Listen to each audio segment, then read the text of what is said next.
গল্পকথন by Kallol chapter 2তে আমাদের আজকের নিবেদন আশাপূর্ণা দেবীর লেখা মৃত্তিকা।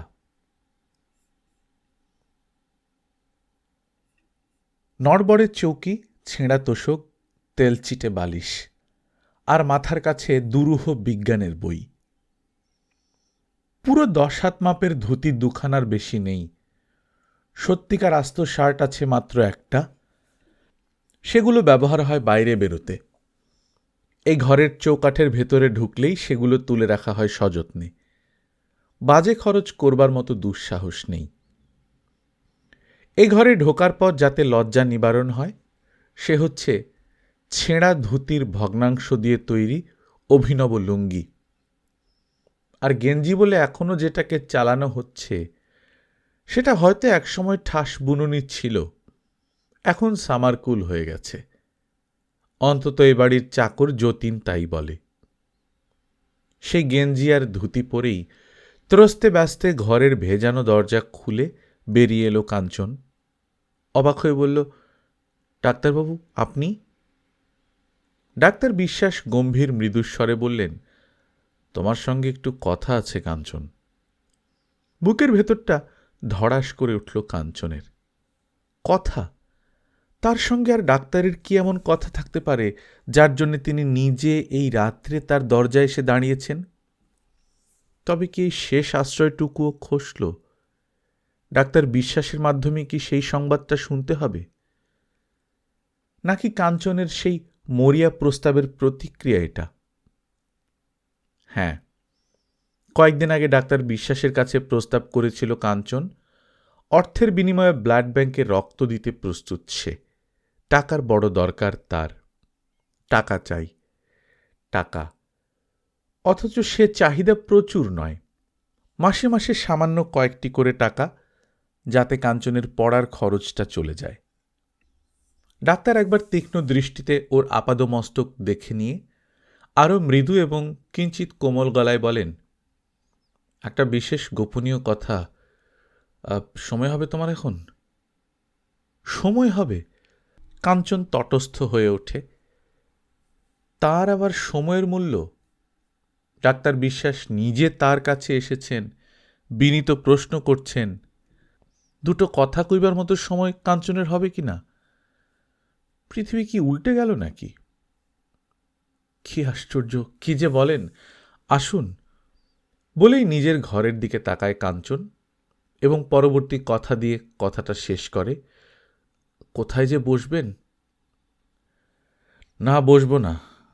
ডাক্তার বিশ্বাস কাঞ্চনের ছেঁড়া গেঞ্জি পরা কাঁধের উপর ডান হাতের থাবাখানি চাপিয়ে বলেন, এখানে হবে না, এসো আমার সঙ্গে, গাড়িতে কথা হবে। গাড়িতে? ডাক্তার বিশ্বাসের গাড়িখানাকে মনশ্চক্ষে একবার দেখে নেয় কাঞ্চন। সেই তেল পিছলনো বিরাট গাড়িখানার মধ্যে ঢুকতে হবে কাঞ্চনকে, বসতে হবে সেই স্প্রিংয়ের গদির ওপর। কেন এই অঘটন? ডাক্তার তাকে কিঞ্চিত স্নেহ করেন বটে, কিন্তু সে স্নেহ করুণা মিশ্রিত। এমন অন্তরঙ্গতা দেখাননি কোনোদিন। যাক, আজ কেন যে দেখাচ্ছেন সেই প্রশ্ন নিয়ে মাথা ঘামাবার সময় এখন নেই। এখন শুধু আদেশ পালন। কুণ্ঠিতভাবে বলে, আচ্ছা যাচ্ছি, কাপড়টা বদলে নি। ডাক্তার সস্নেহ হাস্যে বলেন, থাক থাক, কাপড় বদলাবার দরকার নেই। গাড়ি থেকে তো নামছি না আমরা, খানিকটা চক্কর দিয়ে আসা যাক, যেতে যেতেই কথা হবে। অগত্যা ছেঁড়া চটিটার মধ্যে পা গুলিয়ে ঘরের দরজাটা ভেজিয়ে রেখে ডাক্তারের অনুসরণ করে কাঞ্চন। ঘরে চুরি যাবার মতো জিনিস আছে বলে এই সাবধানতা নয়। খোলা দরজা দিয়ে পাছে তার ভেতরের শ্রীহীনতা লোকের চোখে পড়ে যায়, এই ভয়। অথচ এই নিয়ে বাড়ির বামুন চাকরে মিলে শুনিয়ে শুনিয়ে কত হাসাহাসি করে। নাম দিয়েছে লাখ টাকার বাবু। তবু সে উপহাস না শোনার ভান করে পাশ কাটিয়ে চলে যেতে হয়। তবু তাদের মনিব বাড়ির করুণার দান দুবেলা দুপাত ভাত খেয়ে আসতে হয় মাথা হেঁট করে গিয়ে। এই অপমানে বিচলিত হবার উপায় কাঞ্চনের নেই। তাকে টিকে থাকতে হবে আপন সাধনায়। অপমানে যখন চোখ ফেটে জল আসতে চায়, এ আশ্রয় ছেড়ে চলে যেতে ইচ্ছে হয়, তখন কষ্টে নিজেকে দমন করে, মনে মনে জপ করে, এ আমার তপস্যার বিঘ্ন, এ আমার একাগ্রতার পরীক্ষা, আমাকে টিকতেই হবে, বাঁচতেই হবে, জ্ঞান অর্জন করতেই হবে। বড় লোকের বাড়ি, গেটে ঢুকতেই বাঁ ধারে নিচু নিচু কখানা ঘর, চাকর বাকরদের জন্য। তারই একখানায় আশ্রয় পেয়েছে আকাশ কুসুম স্বপ্নে বিভোর জ্ঞান তপস্বী কাঞ্চন কুমার। মা বাপ হারা গ্রাম্য বালক কাঞ্চন কেমন করে প্রবেশিকা পরীক্ষায় উত্তীর্ণ হয়ে ছেঁড়া চটি আর ছেঁড়া প্যান্ট সম্বল করে কলকাতায় এসে কলেজে ভর্তি হল, কেমন করে 3টে পাশ করল স্কলারশিপ নিয়ে, সেই ইতিহাস নতুন নয়। সেই দুঃসাধ্য সংগ্রাম আর অসাধ্য সাধনের ইতিহাস এই হতভাগ্য দেশের অনেক অসহায় ছাত্রের জীবনের খাতায় লেখা আছে। কিন্তু কাঞ্চনের আশা আরও উচ্চ, আরও সুদূর বিস্তারী। সে ডক্টরেট পাবার দুরন্ত ইচ্ছা নিয়ে থিসিস লিখতে চায়, চায় সমুদ্র পাড়ি দিয়ে নব নব বিদ্যার অনুশীলন করতে। সে যাই হোক, আশ্রয়দাতার উপকারের সূত্রে ডাক্তার বাড়ি আসা যাওয়া করতে করতে ডাক্তার বিশ্বাসের সঙ্গে পরিচয় হয় কাঞ্চনের, এবং কেন কে জানে তদবধি এই দরিদ্র ছেলেটিকে একটু স্নেহের চক্ষে দেখে থাকেন ডাক্তার। দেখা হলেই ডেকে দুটো কথা বলেন, কয়েকখানি মূল্যবান বই দিয়ে সাহায্যও করেছেন একবার, কিন্তু সেসবই করুণার চিহ্ন। এমন নিজে এসে গাড়িতে তুলে নিয়ে গোপনীয় কথা বলার মতো অন্তরঙ্গতার সুযোগ দেননি কোনোদিন। প্রথমে খুব খানিকক্ষণ নিঃশব্দে গাড়ি চালিয়ে গেলেন ডাক্তার, সত্যি চক্কর খেলেন লেকের রাস্তায়, আর মৌন প্রতীক্ষারত কাঞ্চন ভাবতে লাগল আকাশ পাতাল। কি কথা, কেমন কথা, যা বলতে ডাক্তার সাহেবকেও সাহস সঞ্চয় করতে হচ্ছে। সে কথার সঙ্গে কাঞ্চনের কি সম্পর্ক? অনেক প্রতীক্ষার শেষে প্রায় ফেরার মুখে ডাক্তার বিশ্বাস তার বক্তব্য প্রকাশ করলেন। না, আর নার্ভাস নেই ডাক্তার। সহজ শান্ত গলায় বলে ফেললেন সাধারণ একটা কথার মতো, বিয়ে করবে কাঞ্চন? অগাধ বড় লোকের একমাত্র মেয়েকে? না, কানা খোঁড়া কিছু নয়, আস্ত মেয়ে, কুশ্রী, মোটেই না, রূপসী বলা চলে বরং। সুখের ঘরেই তো রূপের বাসা। এক কথায় অর্ধেক রাজত্ব আর একটি রাজকন্যা। কাঞ্চন হাত বাড়ালেই সেই স্বপ্নাতীত সৌভাগ্য হাতে আসে কাঞ্চনের। শুধু, হ্যাঁ, শুধু সেইটুকু যদি স্বীকার করে নেয় কাঞ্চন, আধুনিক উদারতা নিয়ে, প্রগতিশীল দৃষ্টিভঙ্গি নিয়ে আর বাস্তব বুদ্ধি নিয়ে, বরাত একেবারে ফিরে যাবে কাঞ্চনের। শেষ হবে এই নির্লজ্জ নিষ্ঠুর জীবন সংগ্রামের। জ্ঞানের তপস্যায়, বিজ্ঞানের অনুশীলনে নিশ্চিন্তে জীবন কাটিয়ে যেতে পারবে। অন্য চিন্তা চোখ রাঙাবে না কোনোদিন, অন্য কোনো চিন্তাই থাকবে না। নিজের লাইব্রেরি, নিজের গবেষণাগার, এক কথায় বহির্জগতের সকল সুখ সুবিধা করায়ত্ত করে অন্তর্জগতের মধ্যে বাস করতে পারবে সে। শুধু যদি গাড়ি থেকে নামবার সময় ডাক্তার ওর সেই জালি গেঞ্জি ঢাকা পিঠটা একবার চাপড়ে দিয়ে বলেন, আজই এক্ষুনি তোমার উত্তর চাইছি না আমি, চট করে বলতে পারবে না জানি, ভাববার জন্য সময় দিচ্ছি। কত চাও? 24 ঘন্টা? 48 ঘন্টা? এতক্ষণের স্তব্ধ নির্বাক ছেলেটা এই প্রথম কথা বলে প্রায় অস্ফুট কণ্ঠে। 3টে দিন সময় দিন আমায়। ডাক্তার বিশ্বাস কয়েক সেকেন্ড চুপ করে থেকে গম্ভীরভাবে বলেন, বেশ, তাই হবে। আমার অবশ্য ধারণা যে কোনো বিষয় ডিসাইড করতে একটা রাতই যথেষ্ট। তাছাড়া 2 দিন অপেক্ষা করতেও ইচ্ছুক নয় তারা। তবু তোমার কথাই থাক, 3 দিন পরেই আসবো আমি, এই সময়ই আসব। আশা করি তোমার ভবিষ্যৎ উন্নতির অনুকূলেই রায় দেবে তুমি। তোমার মা বাপ নেই, কোনো অভিভাবকের রক্তচক্ষু নেই, বিয়ে দেবার মতো বোন নেই, আসলে সমাজের কোনো দায়ী তোমার নেই। একটা বদ্ধমূল পুরনো কুসংস্কারকে আঁকড়ে থেকে তাকে তোমার উপর প্রভুত্ব করতে দিলে নির্জলা বোকামিই হবে। ভেবে দেখো, একদিকে তোমার স্বপ্ন, সাধনা, উজ্জ্বল ভবিষ্যৎ, আর অপরদিকে একটা তুচ্ছ কুসংস্কার। দেখো কাকে প্রাধান্য দেবে। আচ্ছা চলি, গুড নাইট। দীর্ঘ বলিষ্ঠদেহী ডাক্তার দৃঢ় পদক্ষেপে গাড়িতে গিয়ে ওঠেন, আর স্টিয়ারিংয়ে হাত দেওয়ার সঙ্গে সঙ্গেই স্খলিত পদে এগিয়ে গিয়ে জানলার নিচেটা চেপে ধরে কাঞ্চন। ডাক্তার জিজ্ঞাসু দৃষ্টিতে তাকালেন। কি হলো? এখনই কি উত্তর ঘোষণা করে ফেলতে চায় কাঞ্চন, এত বড় একটা উজ্জ্বল ভবিষ্যতের মূলে কুঠারাঘাত করে? কিছু বলতে চাও? হ্যাঁ। কণ্ঠস্বর কিন্তু এখন আর স্খলিত নয়, দৃঢ়ই। দৃঢ় স্থির কণ্ঠে বলে, সময় নেবার দরকার নেই, আমি রাজি। ডাক্তার গম্ভীর স্নিগ্ধ কণ্ঠে বলেন, ভালো করে ভেবে বলছো? হ্যাঁ। কিন্তু একটু আগেই তুমি ভাববার জন্য অনেকটা সময় চাইছিলে কাঞ্চন। তার আর দরকার নেই, আমি মনস্থির করে ফেলেছি। দেখো, আমি কিন্তু কোনো তাড়াহুড়ো করিনি, তার জন্য অনেক ধন্যবাদ আপনাকে। তাহলে রাজি? বলতে পারি তাদের? আগে হ্যাঁ। বেশ, শুনে খুশি হলাম। শুধু সে পক্ষ আমার বন্ধু লোক বলেই নয় কাঞ্চন, বুঝলে, আমি তোমারও ভালো চাই। যে সাধনায় ব্রতী হয়েছ তুমি, সে সাধনা দরিদ্রের নয়। অভাব, অনটন, প্রতিকূল অবস্থা সবকিছু অতিক্রম করে সাফল্য অর্জন করার যে প্রতিভা, সে হল দুর্লভ জিনিস। দৈবাৎ দেখা মেলে তার। তা নইলে অর্থের প্রাচুর্যই হচ্ছে সাফল্যের সহায়। তুমি মনস্থির করে ফেলতে পারলে দেখে সত্যিই খুশি হয়েছি। আমার যৌবনে আমিও যদি এরকম কোনো চান্স পেতাম, হয়তো অবহেলা করতাম না, ভাগ্যের দান বলেই গ্রহণ করতাম। আচ্ছা যাও, নিশ্চিন্ত হয়ে ঘুমোগে। নিশ্চিন্ত হয়ে ঘুমোবার নির্দেশ দিয়ে গেলেন ডাক্তার। কিন্তু ডাক্তারের নির্দেশ মানা কি এতই সহজ?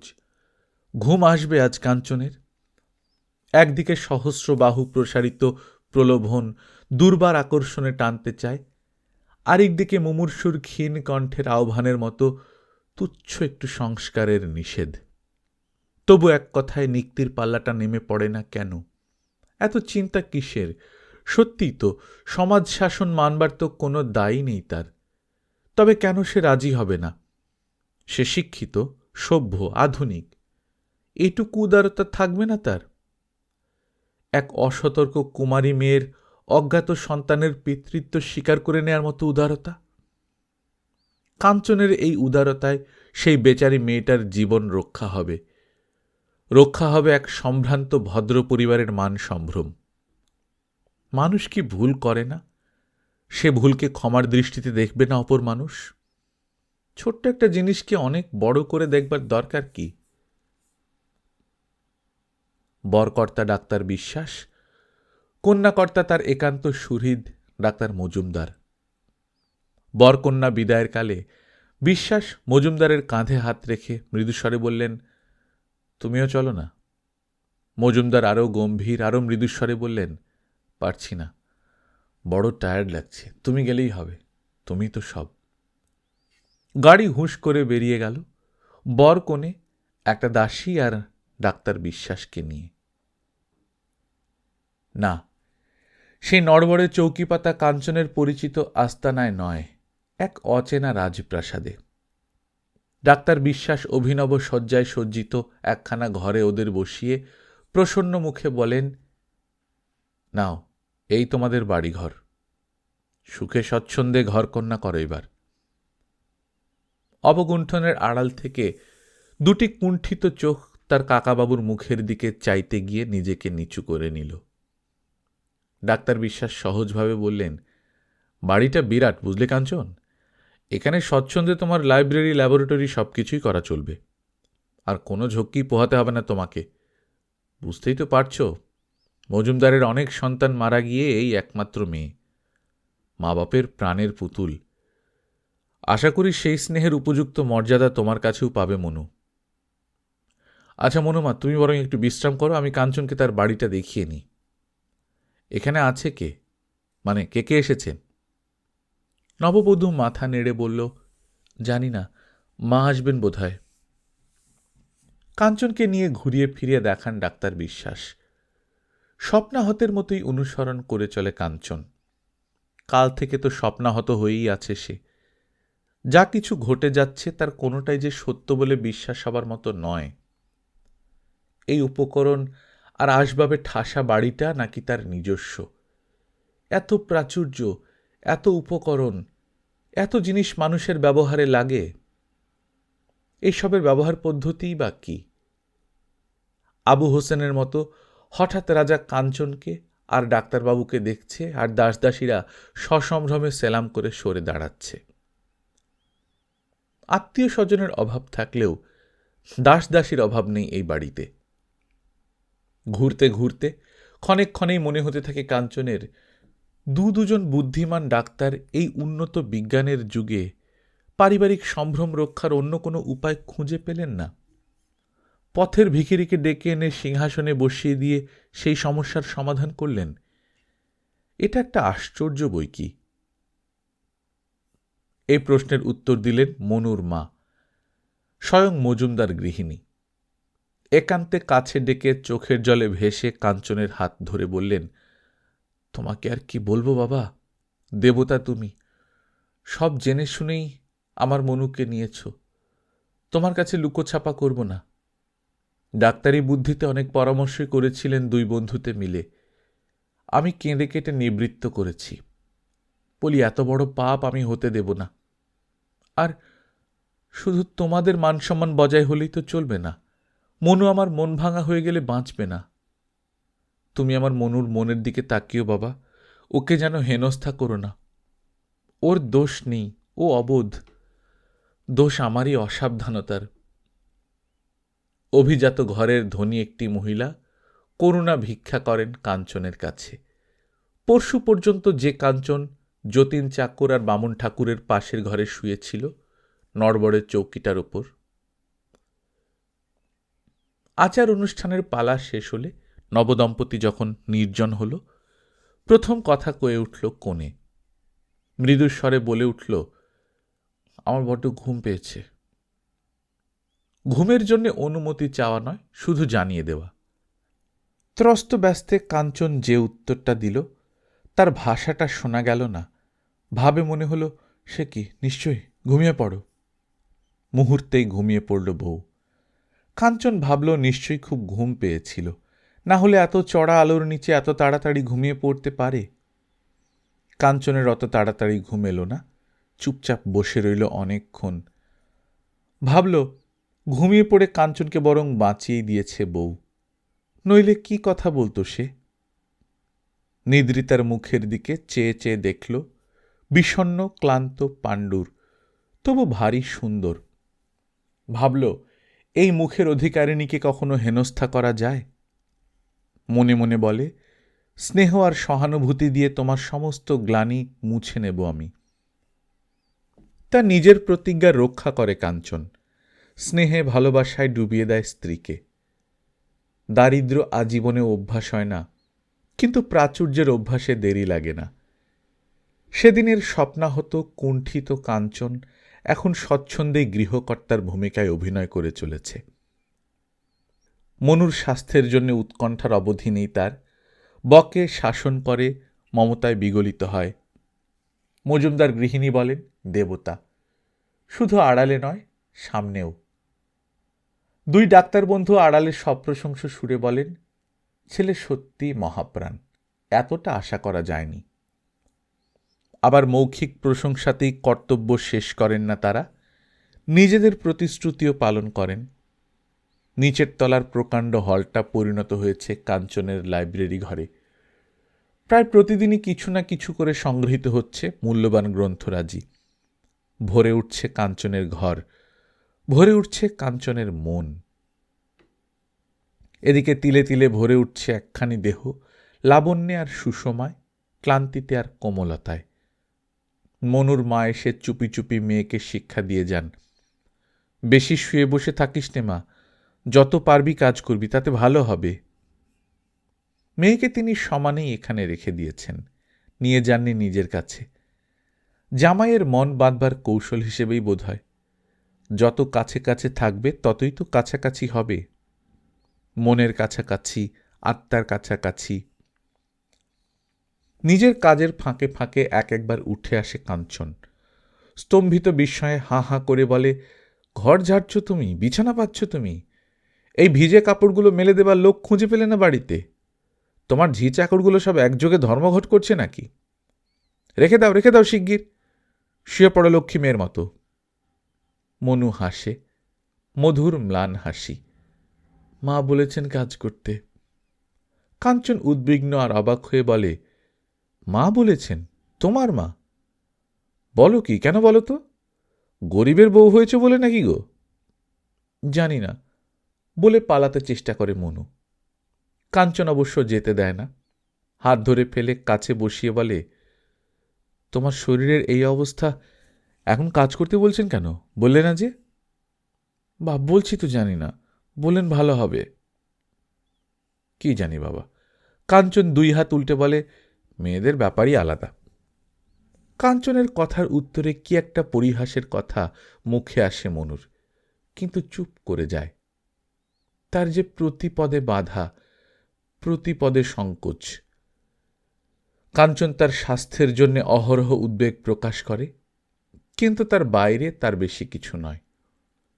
মনুর প্রাণের অন্তরালে আরেকটি যে প্রাণস্পন্দন ধ্বনিত হচ্ছে, কথা ইঙ্গিতেও উল্লেখ করে না কাঞ্চন। মনুর যেন একটা রোগ হয়েছে, সেই রোগের জন্যই স্নেহময় স্বামী হিসেবে সতর্ক করে, শাসন করে, মমতা করে। অবশেষে একদিন মজুমদার গৃহিণী এসে বলেন, এবার তোকে নিয়ে যেতে হয় বাবা, আর আমার কাছ থেকে দূরে রাখতে ভরসা হয় না। তুমি কি বলো? মৃদু হেসে কাঞ্চন বলে, কি মুশকিল, এর জন্য আমার অনুমতি নিতে হয় নাকি? তুমি দেবতা, বলবার কিছু নেই আমার, তবু ওটা বলার নিয়ম। তাহলে একটা ভালো সময় দেখে কাল পরশুর মধ্যেই। কিন্তু যে অন্ধকারের জীব পৃথিবীর আলো দেখবার জন্য ব্যাকুল হয়ে উঠেছে, সে কি পাঁজির ভালো সময়ের জন্য অপেক্ষা করে? সেই রাত্রেই ঝনঝনিয়ে টেলিফোন বেজে ওঠে চারিদিকে। দু তিনখানা গাড়ি ছোটাছুটি করতে থাকে, এই বাড়ি থেকে ও বাড়ি, ও বাড়ি থেকে লেডি ডাক্তার আর নার্সের বাড়ি। ছুটোছুটি করেন মজুমদার গিন্নি, ওপর থেকে নিচে, নিচ থেকে উপরে। আর শিক্ষিত সভ্য জ্ঞান তপস্বী কাঞ্চন নিচের তলায় নিজের গ্রন্থাগারে নির্লিপ্তের মতো একা চুপচাপ বসে বসে ভাবতে থাকে, বাংলাদেশে শিশু মৃত্যুর হার নাকি ভয়াবহ। লক্ষ লক্ষ শিশু নাকি পৃথিবীর আলো দেখবার আগেই অন্ধকারের রাজ্যে নির্বাসিত হয়। সহস্রবার মনকে চোখ রাঙালেও ঘুরে ফিরে শুধু ওই এক কথাই মনে পড়ে। কিন্তু যে অশ্বত্থের বীজ ভাঙা ইটের খাঁজে বাসা বাঁধে, সে ঝড়ে উড়ে যায় না, টিকে থেকে বিরাট দেয়ালে ফাটল ধরায়। কাঞ্চনের সমস্ত চিন্তা ডুবিয়ে দিয়ে শাঁখ বেজে ওঠে ওপরতলায়। দাসীটা বাজাচ্ছে বেপরোয়া জোরে। শাঁখের শব্দ রাত্রে এত চড়া লাগে, বুকের ভেতর ঘাতুরির ঘা মারে। শাঁখ হাতে করেই ছুটে এসেছে ঝিটা, একেবারে দরজা ঠেলে ঘরে ঢুকে ডাক দেয়, জামাইবাবু, সন্দেশ কই, সন্দেশ? রাত পোয়ালে 100 টাকার সন্দেশ আনাতে হবে, অমনি না, চলুন এখন দেখবেন। ফুটফুটে সুন্দর খোকা, সদ্য দেখলে দিনখান দেখতে হয় না। ওমা, চুপচাপ বসে যে, আহ্লাদে হাত পা উঠছে না নাকি? চলুন। এখনকার কালে এত লজ্জা করে নাকি কেউ? চমকে ওঠে কাঞ্চন। ও, এতক্ষণ মনে আসছিল না এই শব্দটা, লজ্জা। যে বোবা বিদ্রোহ মনের মধ্যে ঝড় বহাচ্ছিল, তার অপর একটা নাম লজ্জা। এখন সেই দাসদাসী, নার্স, ডাক্তার, মজুমদার পরিবারের আত্মীয় স্বজন, বন্ধুবান্ধব সকলের সামনে গিয়ে দাঁড়াতে হবে তাকে প্রসন্ন মুখে, প্রথম পিতৃত্বের খুশির ভূমিকায় অভিনয় করতে। শুধু আজ নয়, আজ থেকে আজীবন চালিয়ে যেতে হবে সে অভিনয়। কি লজ্জা, কি লজ্জা! কেমন করে যে সে উপরের ঘরে উঠে সে নীল আলো জ্বালা ঘরটার সামনে গিয়ে দাঁড়িয়েছিল, নিজেই জানে না কাঞ্চন। হয়তো বাঁচাল ঝিটা একরকম ঠেলতে ঠেলতেই নিয়ে গিয়েছিল। কোলাহল শান্ত হয়ে গেছে, তাই চড়া আলোটা নিভিয়ে দিয়ে মৃদু নীল আলো জ্বেলে দেওয়া হয়েছে। ঘরে আর যারা যারা আছে তাদের দিকে বুঝি চোখও পড়ে না কাঞ্চনের, বিস্মিত দৃষ্টি মেলে তাকিয়ে থাকে মুদ্রিত চক্ষু নিদ্রিত নিথর এক নারী মূর্তির দিকে, যার শয্যার একাংশে তেমনি নিঝুম একটু মাংসপিণ্ড। কে এরা? এদের কাউকেই কি চেনে কাঞ্চন? এদের সঙ্গে কোথাও কোনো যোগ আছে তার? এই কি সেই মনু যাকে এই ৫-৬টা মাস স্নেহে সোহাগে ডুবিয়ে রেখেছিল সে, নিতান্ত প্রেমময় স্বামীর মতোই? কাঞ্চন কি জানত না ওর অন্তরালে এক অদৃশ্য সত্তা তিলে তিলে আপন মূর্তি রচনা করে চলেছে? তবে তবে কেন এত অপরিচিত লাগছে ওকে, এত দূরবর্তী? না না, এরা কাঞ্চনের কেউ নয়। কাঞ্চনের সঙ্গে এদের কোনো সম্পর্ক নেই। ওরা অচেনা, ওরা অসহ্য। হ্যাঁ হ্যাঁ, অসহ্য। নেমে যাবার সঙ্গে সঙ্গে দাসীটা হেসে হেসে বলে, যাই বলুন মা, আপনার জামাই যেন কেমন কেমন, জানেও না কিছু। আঙুলে ২-৩টে আংটি, তার থেকেই নয় একটা খুলে দিয়ে ছেলের মুখ দেখতে হয়? না টাকা না সোনা, অমনি ছেলের মুখ দেখল, আবার নেবে গেল দেখো, যেন ছুটে পালালো। পাছে আবার আমরা সন্দেশ সন্দেশ করে আবদার করি তাই। মজুমদার গৃহিণী শ্রান্ত কণ্ঠে বলেন, থাম বাপু, মেলা চেঁচাসনি, মনু চমকে উঠবে। জামাই আমার বরাবরই অমনি লাজুক। বরাবরই লাজুক? না এইমাত্র টের পেয়েছে কাঞ্চন লজ্জা কি বস্তু? তা নইলে এখনই বা অমন পালাতে শুরু করেছে কেন, রাতের নির্জন রাস্তা ধরে, নিঃসম্বল শূন্য হাতে? শুধু নিচে নেমে একবার যেন সেই বড় হলটার দরজায় সে থমকে দাঁড়িয়েছিল না? একটা দীর্ঘ নিঃশ্বাস কি ছড়িয়ে পড়েছিল নির্জন ঘরের থমথমে বাতাসে? না না, নিঃশ্বাস নয়, নিঃশ্বাস নয়। মুছে যাক উজ্জ্বল ভবিষ্যৎ, মুছে যাক সাফল্যের স্বপ্ন, ধুয়ে মুছে যাক নির্ভাবনায় জ্ঞান চর্চার সুযোগ। এখন শুধু পালাতে হবে অনড় অসহায় ছোট্ট ওই মাংসপিণ্ডটার কাছ থেকে, যত দূরে পারা যায়, দ্বিতীয়বার যাতে দেখতে না হয় ওকে। হয়তো আবার দেখা দেবে দুঃসহ বেকার জীবন, হয়তো গায়ে পরে থাকা এই শার্টটাই একমাত্র হয়ে উঠবে, হয়তো আবার একটা নড়বড়ের চৌকি জোটাও দুষ্কর হবে। তবু পালানো ছাড়া উপায় নেই। এতটুকু একটা মাংসপিণ্ড যে এত বড় হয়ে দেখা দেবে, এ ধারণা কি আগে ছিল কাঞ্চনের? গল্পকথন বাই কল্লোল চ্যাপ্টার 2-তে শুনছিলেন আশাপূর্ণা দেবীর লেখা মৃত্তিকা। আমরা নিয়মিত গল্প পাঠ করে শোনাচ্ছি। আপনারা যারা প্রথমবারের মতো শুনছেন কাইন্ডলি সাবস্ক্রাইব করে নেবেন। গল্প পাঠ ভালো লাগলে বন্ধুদের সঙ্গে শেয়ার করবেন। নিজে ভালো থাকবেন, আশপাশের লোকজনকে ভালো রাখবেন। টাটা।